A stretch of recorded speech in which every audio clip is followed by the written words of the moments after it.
Like day one, you just magically brought in these awesome virtual assistants and they didn't immediately make your life easier. They were super unreliable. They were smoking weed on the job. I was banging on their doors to get them to show up to work. Nobody would ever talk to somebody overseas, and obviously you're breaking those boundaries. When we're interviewing people, we're not just looking for skill. That's where a lot of people go wrong. Tell folks how they can get some of that good Hirsch virtual assistant goodness up in their world. If anyone wants to just save time instead of building your own hiring process, just take ours that is proven and just plug it into your business.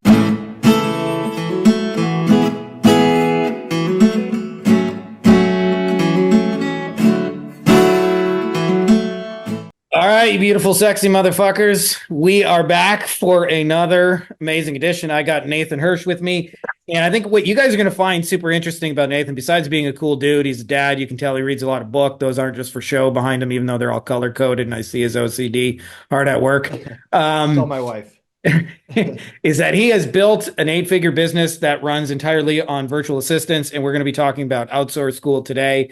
And really just like, a thing I think so many of you guys struggle with, which is getting you out of the puzzle. And I think a lot of people just don't know how to hire correctly. I know I didn't. I had to consume a lot of John Jonas's stuff for like 6-7 years, like it was a religion, to be able to even get halfway decent at it. And I think it gets even more complex as people like bring on other cultures that they don't fully understand and all that. So anyways, firstly, let's get the obligatory hello, thanks for being here out of the way.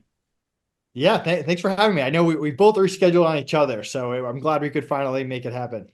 Yeah, this is the reality of two busy dudes building companies who got too many kids between us. So stoked to see you. Firstly, before we get into the good stuff, so your wife really does color code your books, right? Like I'm not imagining that. She does. It's funny. We after we exited Free Up, we bought this house, our second house, and this was the office room, but I never work out of it. I like moving around throughout the day. I'm like on the couch, I'm in our dining room, and she's in here all the time. But whenever I have a podcast or I have any kind of recording or something, I jump in here and she's nice enough to let me use her space. So normally I'm like you, I avoid Zoom calls if I don't have to, but if it's some kind of recording or something, I'm in the Yeah. office. That's all I do, man. The only calls I have these days are like content creation where we're co-creating something cool. So let's talk like 8-figure business entirely by virtual assistants. I assume like most people, you had some struggles and some growing pains. Like it wasn't like day one, you just magically brought in these awesome virtual assistants and they didn't immediately make your life easier. I'm sure the opposite. Take me back to the beginning of like your journey of what I would call the fuck up stage, where you get the hard lessons and you're just like everybody's driving you crazy and your company's kind of falling apart because you can't find good people. Yeah. So sorry, someone's calling me. Yeah, so I mean, my real struggles came in the business before that. I was a big Amazon seller, and I built this Amazon business, really just great timing getting in 2008, 2009. But I was in college and I really struggled to hire college kids. They were super unreliable. They were smoking weed on the job. I was banging on their doors to get them to show up to work. And I didn't really think it was possible to hire adults. I was 20. I didn't know anything about hiring adults. And so I really got into hiring virtual assistants by necessity. A buddy of mine introduced me to my first VA from the Philippines. I didn't know where the Philippines was on a map. I had never really spoken to someone from that culture before. And I learned everything about working with them over the next few years. There were tons of struggles, lots of turnovers. People hated working for me. I think I was a little too high energy, too stressful for a lot of people in the Philippines. But I slowly figured it out. And my business partner and I, we built what we called our VA army, so to speak. And when Amazon became harder, everyone's becoming a seller, whatever it is.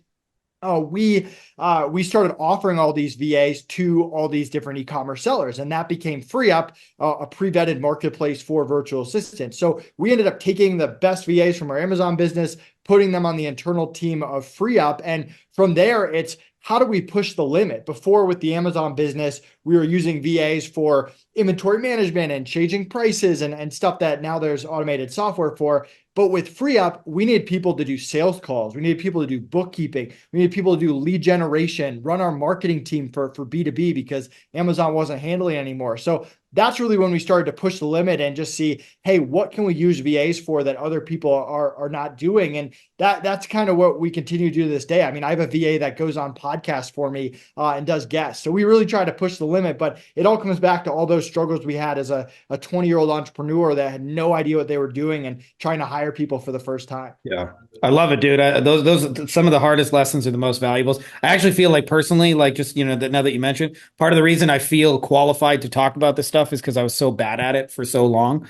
And because of it, it's like, but I love that you guys are pushing the envelope on that. Like we actually have, our entire real estate acquisitions team is done virtually in the Philippines. So we buy mostly in the state of Tennessee and sight unseen, and it's all negotiated, bought.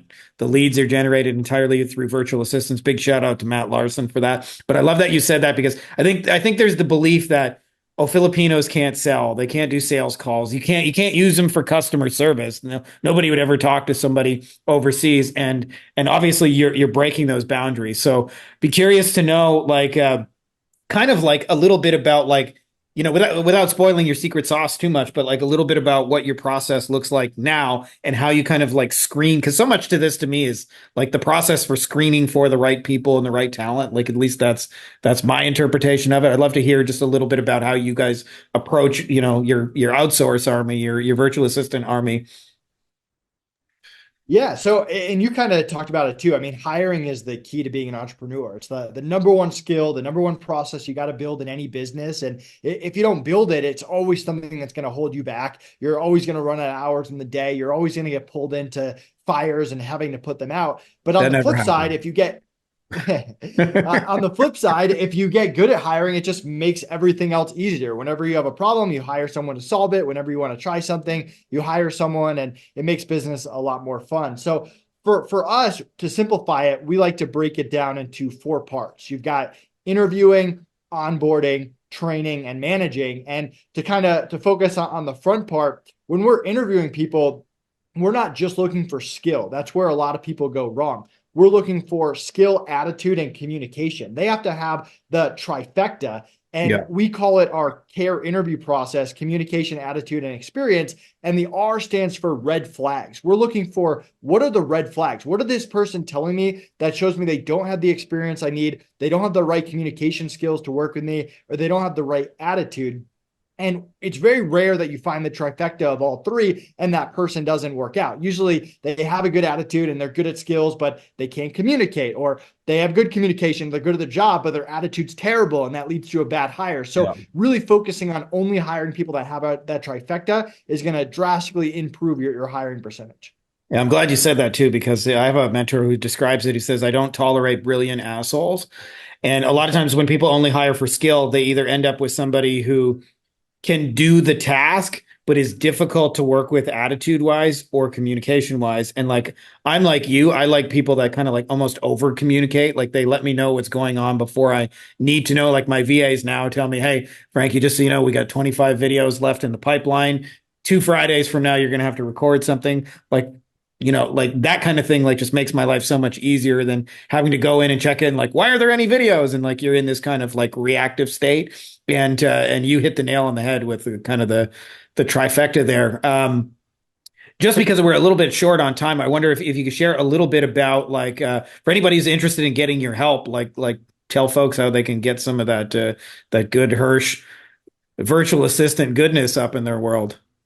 Yeah, well, first of all, I post a lot of free content on all channels. Nathan Hirsch on anything from TikTok to Instagram to Twitter, Facebook, you name it. But if you go to Outsource School and you end up joining, you get access to our unique hiring process, everything from our interview questions to our onboarding templates, meeting templates, everything is in there. All of our SOPs are in there. There's 20 plus of them, from operations to marketing, that you can plug into your business, along with our Facebook group and once a month live coaching call. So that's there. If anyone wants to just save time instead of building your own hiring process, just take ours that is proven and just plug it into your business. Badass. Actually funny, I had a little talk with traffic and conversion is on right now. I'm not there this year, obviously too many kids for me, but to go anywhere far. But I remember having a chat with Ryan Dice one of those years, just kind of privately off to the corner of the room, said, "What's your biggest challenge?" And he said, "Talent, hiring talent." And the more and more you grow, like this will become sooner than later your biggest bottleneck. And the faster you master this skill,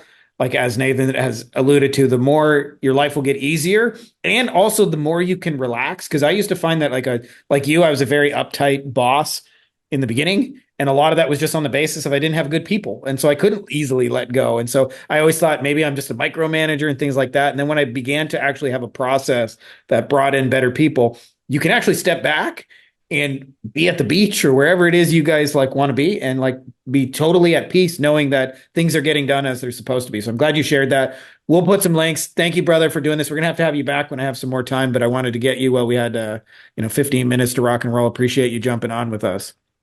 Yeah, thanks so much for having me. Hey guys, if you like this video, you'll probably also like our free Facebook group, Beyond Agency Profits, Agency Lifestyle Design. You can get free copies of the book inside here. I look ridiculous.